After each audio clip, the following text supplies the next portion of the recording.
There's something maximal there, but I also think there's something really sadly reduced or minimal, which is this sort of like flight from the specific mediated work and from that invitation to contemplation. I'm Ben Davis, and this is The Art Angle, a podcast from Artnet News. There's so much culture now that it definitely can be hard just to keep up, let alone to think about it all as a whole. But that only makes the effort to find perspective more important. It's not always clear when you're in the thick of it, but almost certainly when people in the future look back, they will see more clearly than we do the common concerns beneath the fragmented surface of the culture of the 2020s. The literary scholar Anna Kornbluh has an idea about all this. She argues that what characterizes the art of the now might be, in fact, a particular hunger for now-ness. Her book, published this year by Verso, is called Immediacy, or The Style of Too Late Capitalism. Across a broad array of culture, both high and low, Kornbluh tracks, as she writes, immediacy as a master category for making sense of 21st century cultural production. She shows how the drive towards immediacy can help explain a vast array of developments and asks why. It's a thin but challenging book. Immediacy was my pick for our summer reading list, and I'm not the only one who has found it useful. In the magazine Art Review, author Alex Niven wrote that Kornbluh has done better than almost anyone in recent memory to define the elusive, claustrophobic spirit of the age. I thought this was heady terrain to explore, and Kornbluh joined me to be my guide to it. Anna Kornbluh, thank you very much for joining me. Thank you so much for having me. It's a real delight. So I was fascinated by your book almost from the moment that I heard its title, because it is something that gives you a concept to hold together a lot of the different stuff you're seeing in the world. Just to start out, what's your background? How long have you been working on this book? Where did the idea for immediacy come from? Sure. I'm so glad you said that, because giving you a concept to hold things together is totally the goal of the book. Sure, it's very much your project in a way. Yeah. And the title is structured in a way that kind of quotes a book that it is a companion to, or sort of a follower of, Jameson's postmodernism, or the cultural logic of late capitalism.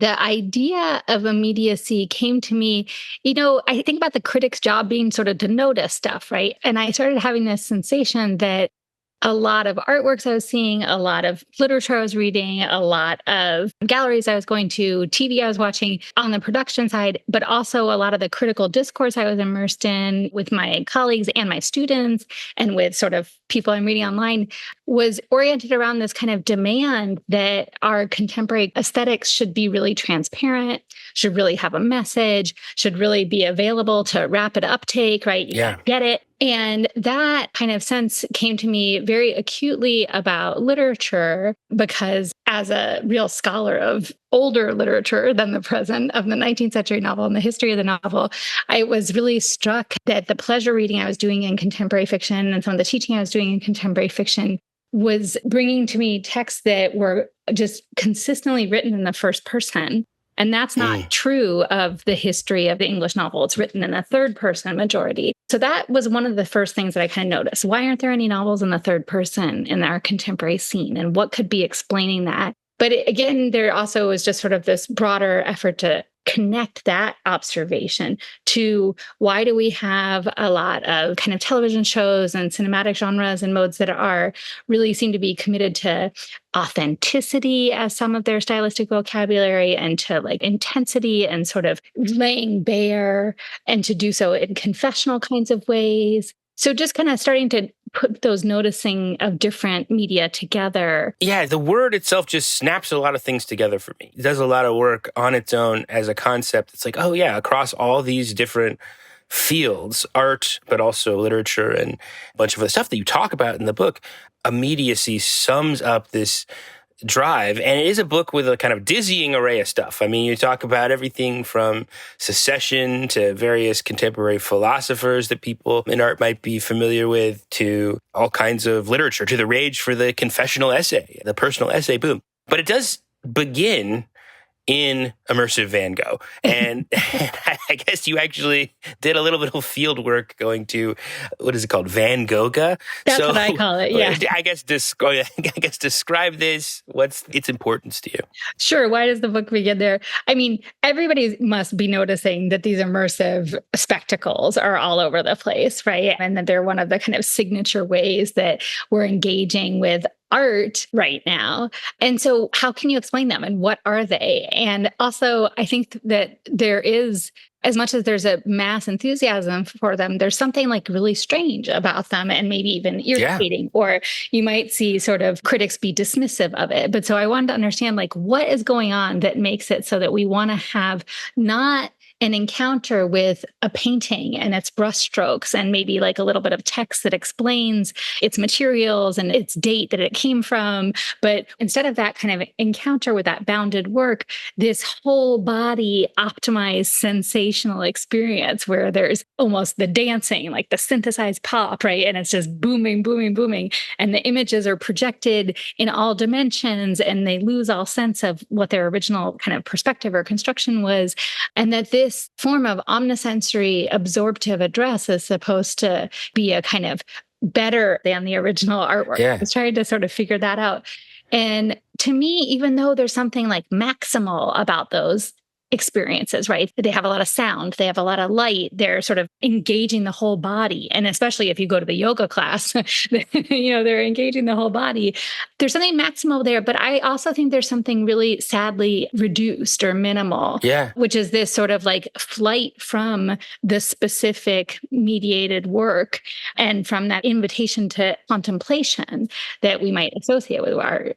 Yeah, and actually to me, I was thinking there's something about the way you think about immediacy that has to do with medium, which, for artists is a very important concept. And the idea that like you master a medium, you have some kind of discipline, that you submit yourself to a certain set of ideas, a certain way of doing something. And something that I feel like you tease out in the book is the way everything becoming more immediate, and this drive towards immediacy pushes people away from medium, because that involves thinking through a set of rules, a certain kind of tradition, something that takes a little bit more time. And so I was thinking it is significant that in Van Gogh, to use your term, these things don't really seem like they go together at all. It's Van Gogh and yoga, they're like just two totally disparate things kind of mashed together because they feel right. Yeah, totally. So it's so great. You just hit on two things there. One is this almost rejection of medium. And then the other is like the slurry that results from that, or the mishmash, or the kind of mixing together that somehow results from that.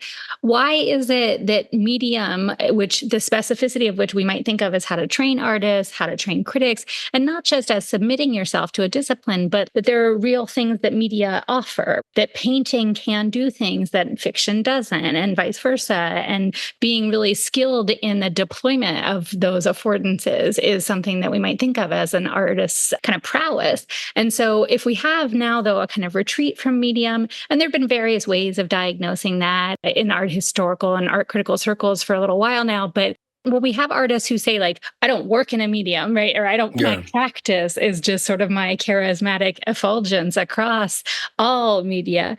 How does that also sort of connect to this sense of slurry or mess or mishmash, or everything is content, right? A certain kind of homogenized stream of torrent of stuff just coming at us that we're supposed to sort of be indifferent to its origins and its specificities and just sort of consume it. So I want to read a passage from page 5 of the book, which I kind of highlighted as your thesis. You say, art is drooping. The medium is the missing. That's a play on the medium is the message, the Marshall McLuhan quote. Conventionally, art takes up a discernible medium and takes creative distance from ordinary communication or banal functionality. making an appeal to the senses that reroutes common sense. A painting isn't an efficient way to send a message or achieve a goal, but beholding its inefficient indirection can stimulate thought. In the current climate, though, art renounces its own project of mediation. Directness and literalism are the techniques, immersiveness and surety are the effects.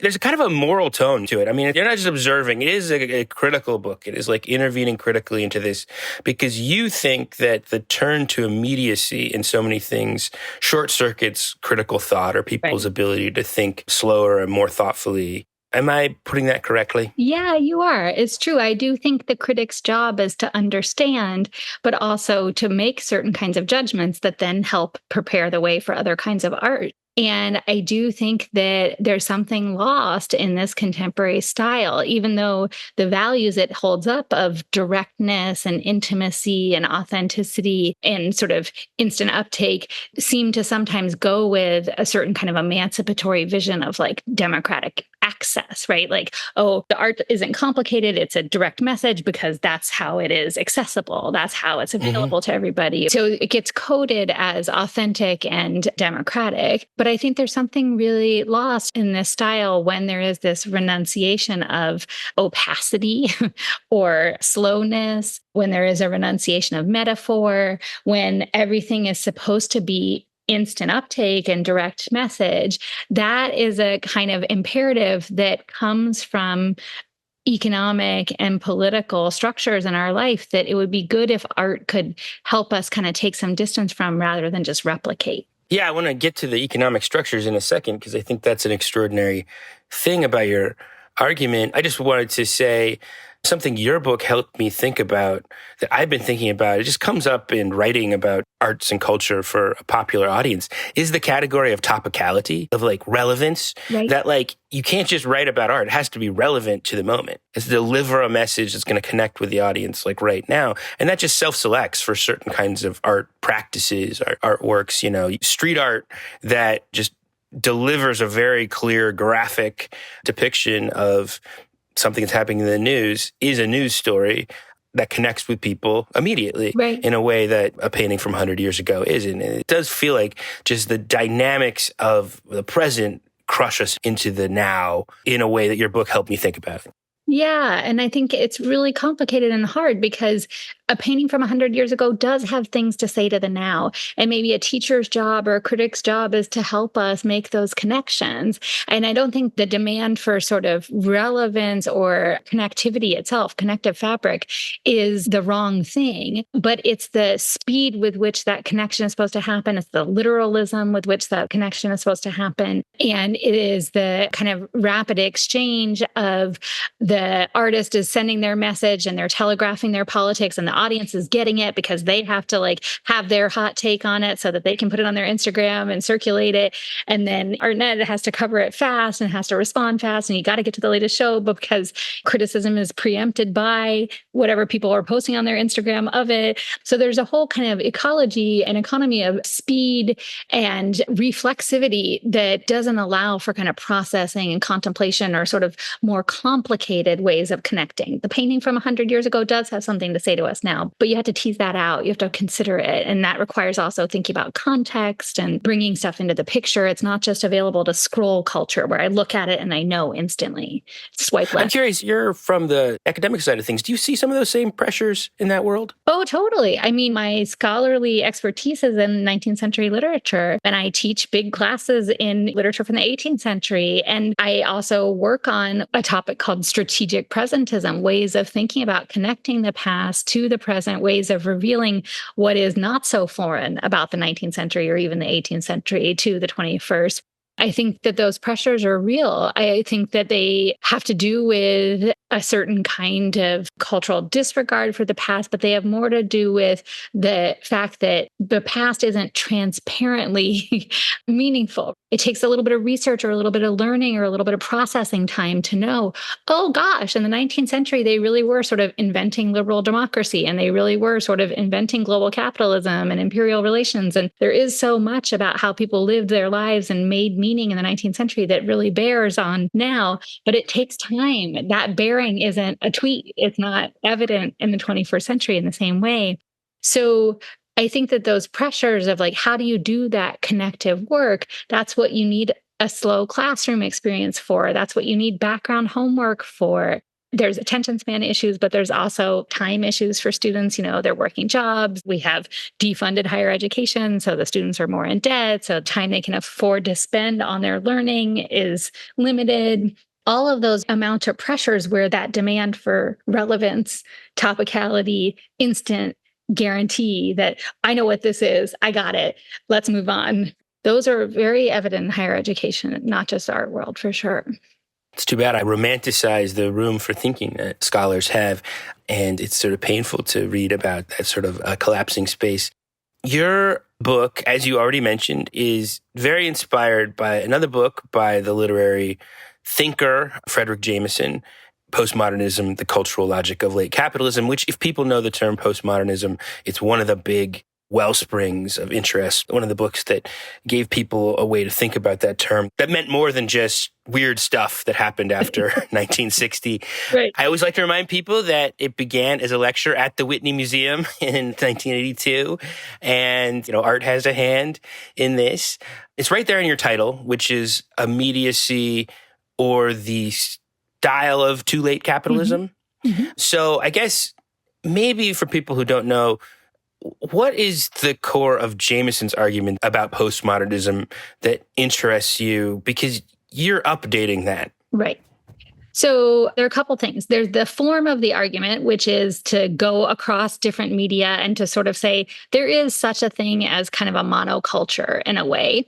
And to say also that there are distinctive historical phases of or transformations in that monoculture. So that it's possible to say about 1960s art, this really isn't modernism anymore. And then especially about 1970s and 1980s art and literature and architectural forms. So something is different. And so what is that? And then there's the method, which he, as a Marxist and dialectical cultural critic, wants to correlate those aesthetic shifts and styles and modes and genres to their kind of underlying economic base and the historical and social relations that they modulate.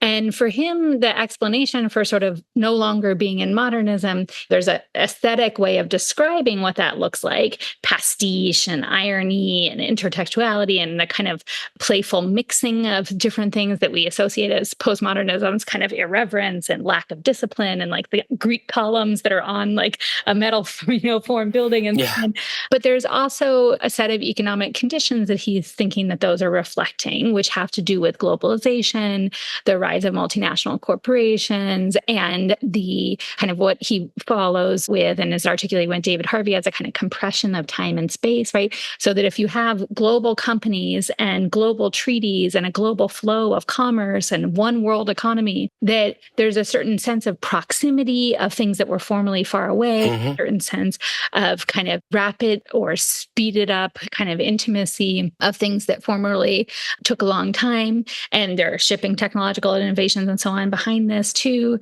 And so that kind of great moment of compression of space and of time and sort of bringing different things into contact and under the rubric of the market sort of produces this culture of pastiche and this aesthetics of irony and this aesthetics of kind of weird mixing of things together.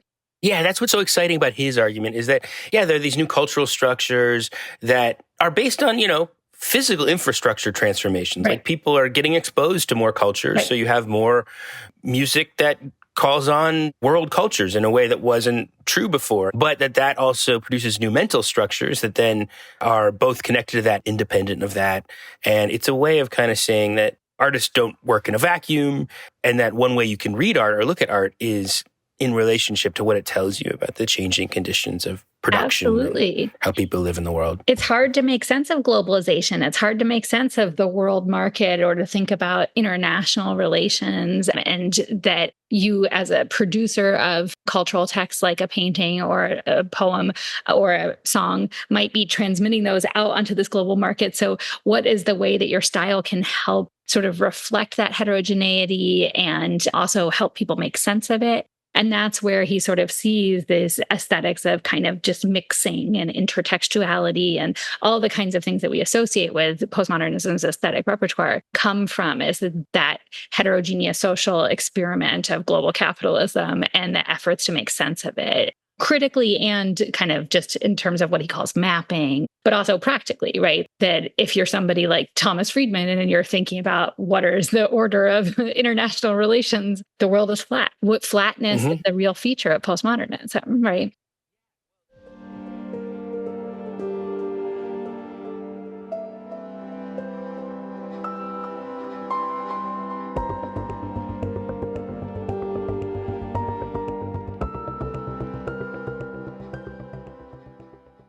Immediacy for you and what you call immediacy style is about more than just the immediate. It's also about thinking about what is the kind of temperature of our times. And this seems to be like a dominant category, this drive towards immediate experience.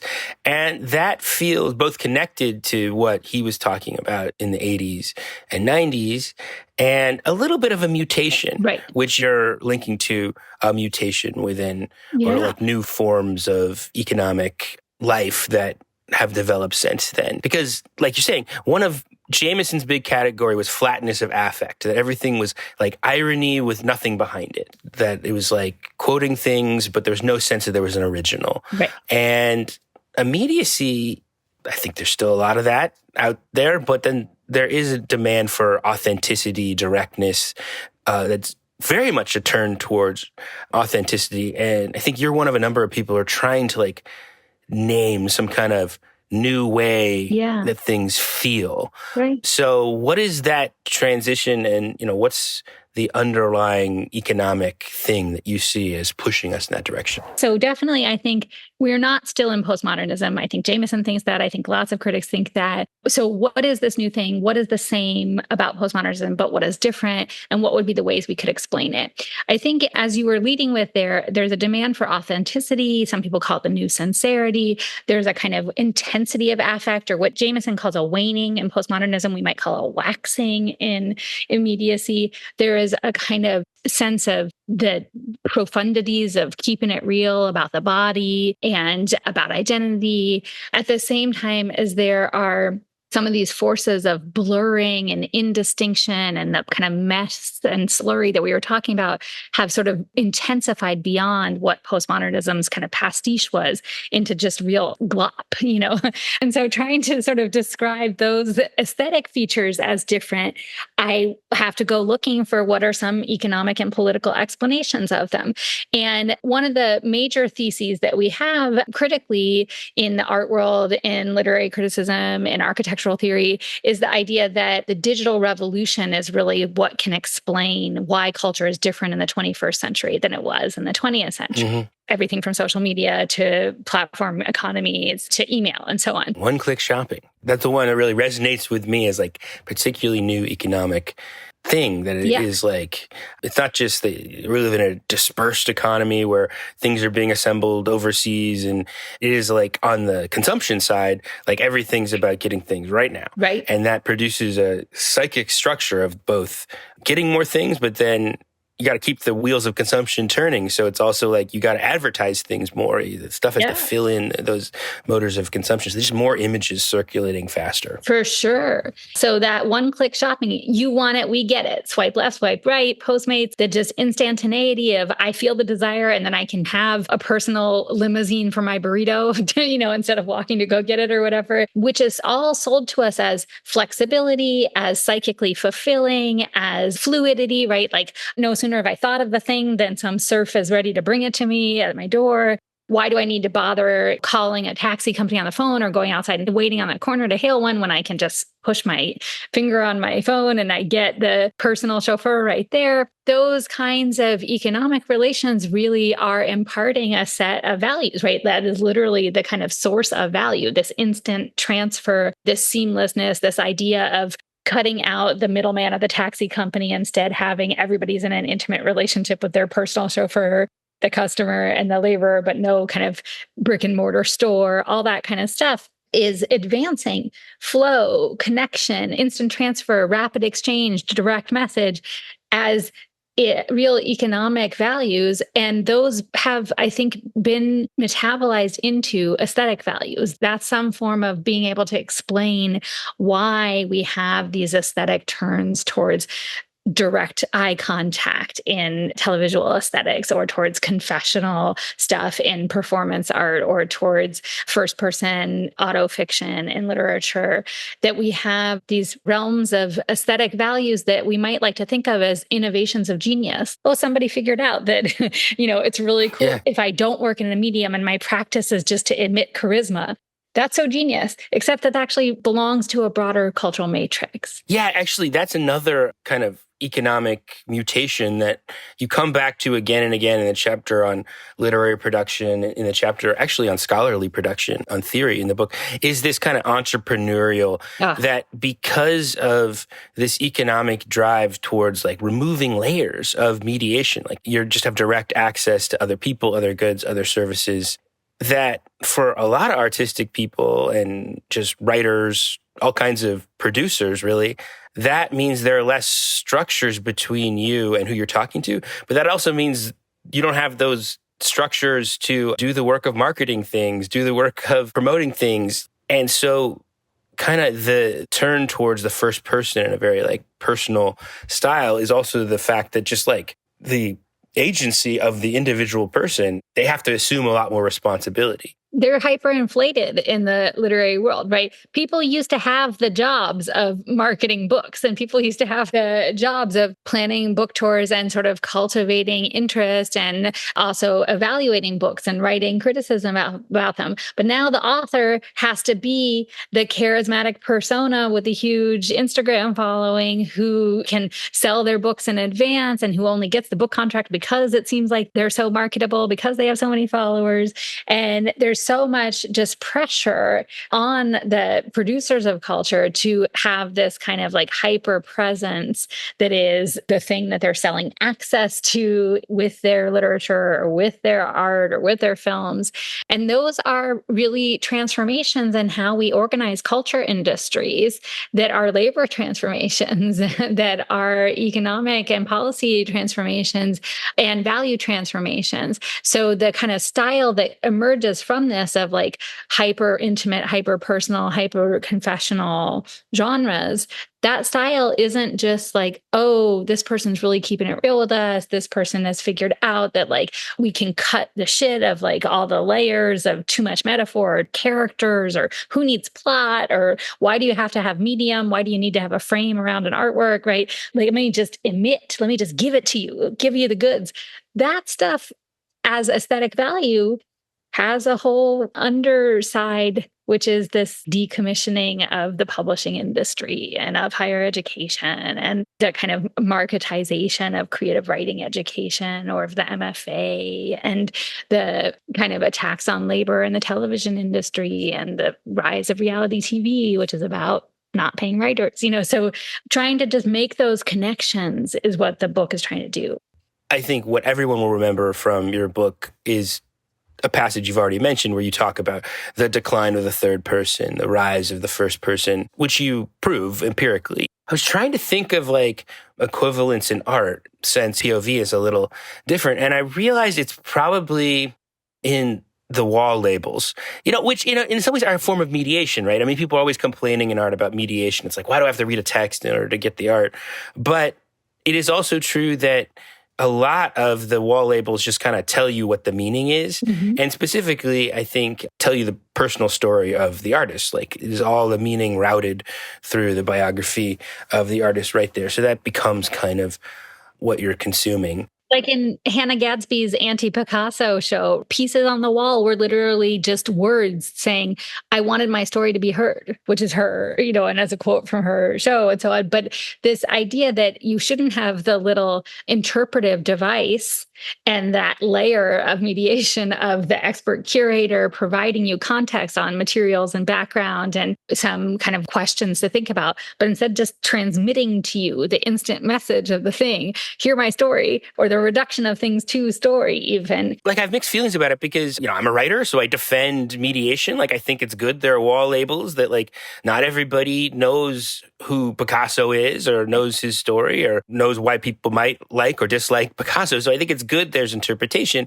But I think what's really thought-provoking is your account of sort of what is lost when you view things only through the lens of the first person. So maybe you could go into that for a second. What is the critique here? And particularly it's a social critique, right? I mean, or it's a political critique about what structures of mediation ideally can give us. Yeah. Just to come back to the fictional case, when you write a book in the first person, even if you're not writing it from the point of view of a character who is demographically similar to the author, even if there's some more fiction there, you are still writing it in a mode of thought, which is the one that we get to experience as ordinary humans. But the third person, none of us get to have. Like, we don't get to move around in other people's heads. We wish we did, but we don't. And you can try to become an analyst or a critic of a situation or a historian or a philosopher and be able to think abstractly, right? But none of us get to have in our sort of everyday lives the weirdness of third person fiction, of just like a consciousness that doesn't belong to an individual body. And that is a real conceptual benefit and a real artistic benefit of fiction. But it's also, I think, a political benefit because it's a way of kind of evoking something that's bigger than the personal or bigger than the individual. How do you have collective consciousness? How do you have collective meaning? Novels have done a lot of work of generating collective meaning. And people think of that as having a bad function and sort of like, oh, here's the way that novels produce the American nation or, produce a sense of what it is to be French or something like that. But it has a good basis too. Or produced generalizations that aren't true. I mean, generalization swings both ways, of course. Right. I mean, I think there is a reaction to generalization and being spoken for that is about being misspoken for. Totally. And I think that has, and I tried to talk about that in the academic chapter of the book too, but like that sense of correction of collective knowledge or big narratives or speaking for others has been the real commitment intellectually and politically of a lot of people, both in and outside of the academy for 50 years now, right?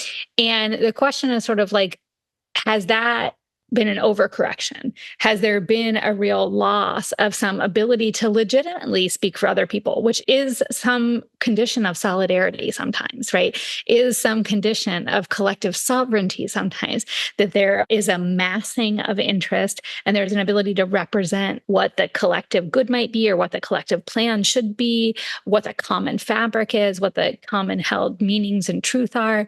And I think that we have overcorrected in our attack on generalization, our attack on abstract thinking and abstract art. And that has bad political consequences. Yeah.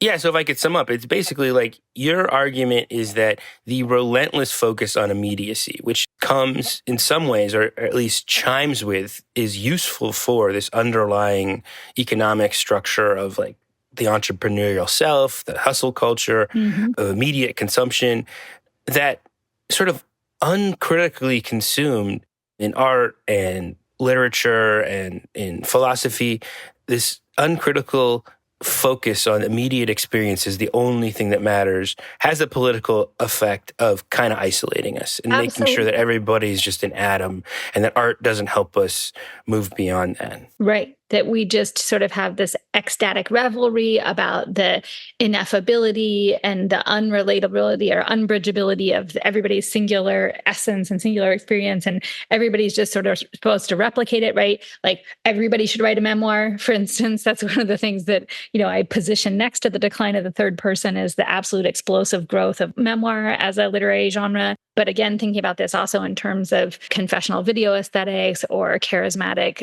performance art, right? That there is this kind of personalization that I do think presents itself as authentic and real, and also as, say, feminist sometimes, or as a correction to misrepresentation, or as a correction to a lack of representation or lack of institutional inclusion, right?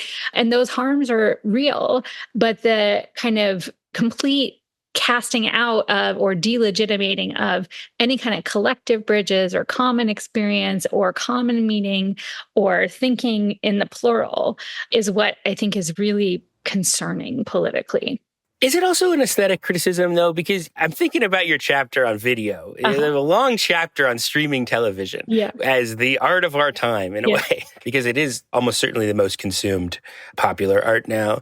And you cite the art theorist Rosalind Krauss from 1973, who was talking about video art then, and talking about how video art represented the end of medium specificity, because video is everywhere. You know, it can be big, it can be small, it could be played on one kind of screen, it can be played on another one. So it presents challenges for a certain kind of rigorous way of thinking about form. And then the streaming era, which is pretty recent, kind of takes that to a whole new level.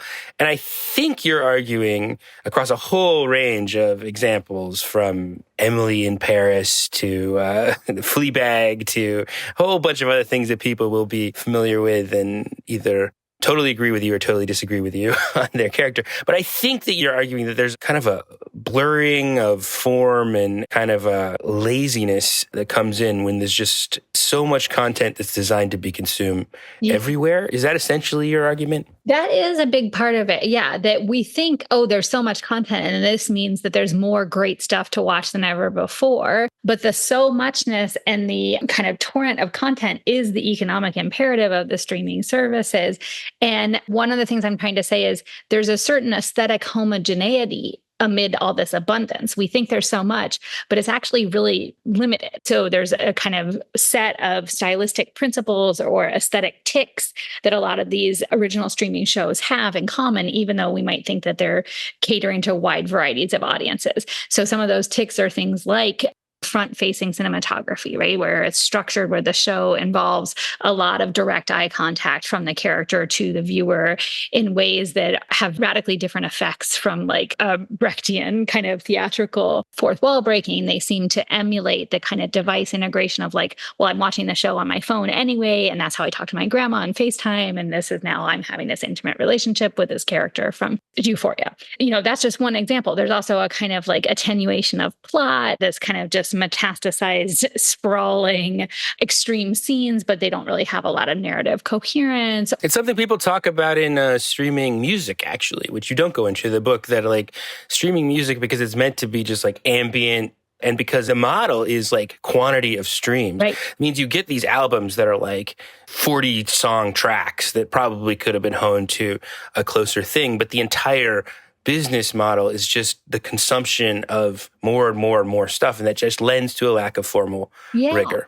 To just sludge, right? They just want you to keep it going, and the autoplay and the indistinction. And I think that those economic imperatives are really important. Streaming content is most a case of the circulatory companies, right? Netflix and Amazon as distributors of goods, becoming the producers of the goods, and their values as fast distributors, as one-day shippers, or as autoplay, you know, tailored content delugers. Those economic imperatives are shaping the kind of narrative sponginess and kind of liquefied form of the content. Is this just a matter of overproduction? There's just too much culture. I mean, sometimes I do think, you know, it's like in the modernist period, in the early 20th century, is like the dream was like, let's make everyone an artist, or let's make art life. And in the present, people consume so much TV. It is literally almost like TV. The consumption of visual media is just this layer that is almost coterminous with life. If you're on the subway in New York, you look down the subway car and literally everybody will be watching a video on their phone at all times. And so is that really what it's all, just overproduction? And then the kind of, in that competitive market, you know, whatever asset you have, it comes back to like creating some kind of personal brand, like influencer style brand, because you're trying to stand out. That's what a brand does. It puts you above everything else. So I think the economics and the ethics of this are tricky, because I don't know that it's true that there's too much culture. I mean, human beings love to make art, and we should do so. And we should do so for pleasure and for edification and for uselessness. And there are more people making culture than ever before on more platforms than ever before. And when you say everybody on the subway is watching video, most of them are probably watching TikTok, right? Which is the most widely used app in the world now. And this has all rapidly changed even since I wrote the book, right? But what's the content on TikTok? Most of it is not fictional. Most of it is not particularly scripted, right? It is in, again, this kind of register of authentic experiential presentation. And what are we getting there if everybody has this pressure to divulge, to constitute their base and build up their platform by self-abnegation, or also by hysterical overwork, right? If you watch like book talkers, right, they are like stressed about like not being able to read enough books to be able to keep up with their following, but they have to generate videos so that they can get, I don't believe they read all those books. Yeah. I just don't believe it. I just think that it's not that there's too much culture. It's that the culture is being produced in perilous economic ways that have emptied out the kind of value in the production process, where there should be writers and there should be education. And the individuals who are making the TikToks should have been a little bit familiar with the history of ideas and the history of art and the history of cooking so that they can have something valuable to contribute. But those require investments in how we make ourselves up. They require investments in institutions like elementary schools and investments in the art world and in expertise and in knowledge and in the time, to go back to my students not having time to read because they're working job, in the time to learn and the freedom to learn. So I think that it could be easy to say there's too much culture, but I think there's too much culture being made in shitty conditions. We need better economic conditions for making culture. I wanted to end with a little bit of a positive example, because it can be right. It can be very bleak to think about the contemporary conditions of cultural production.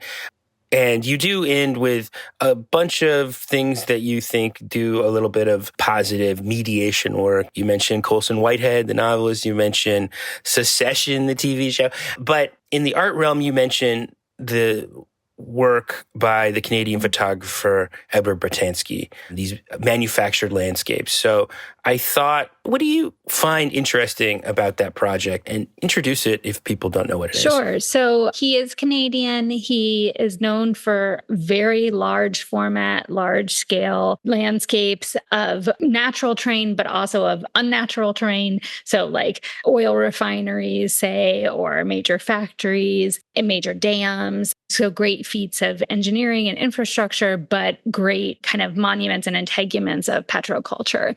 And people don't like the photographs because they don't tend to have human subjects in them. They're very impersonal. I think critics don't like that and consumers don't like that.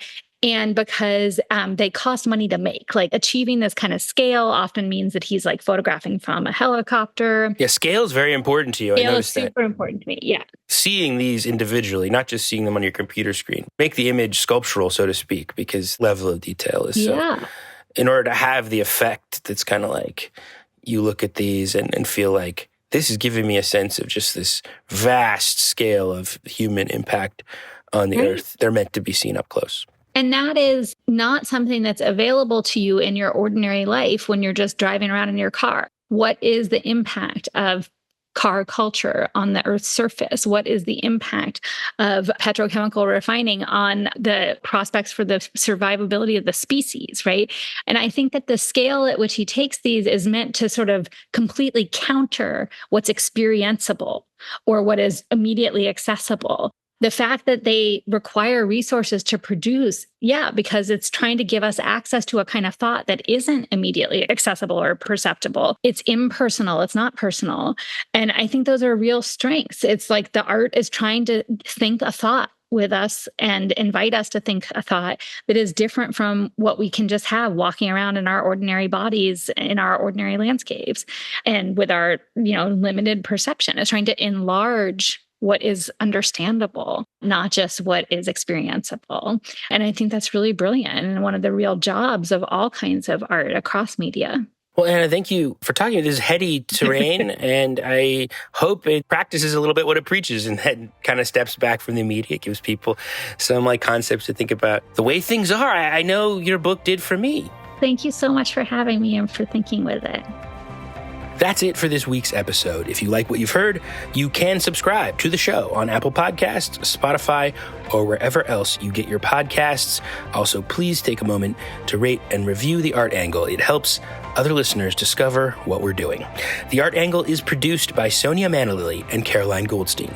Thanks for listening, and see you next week.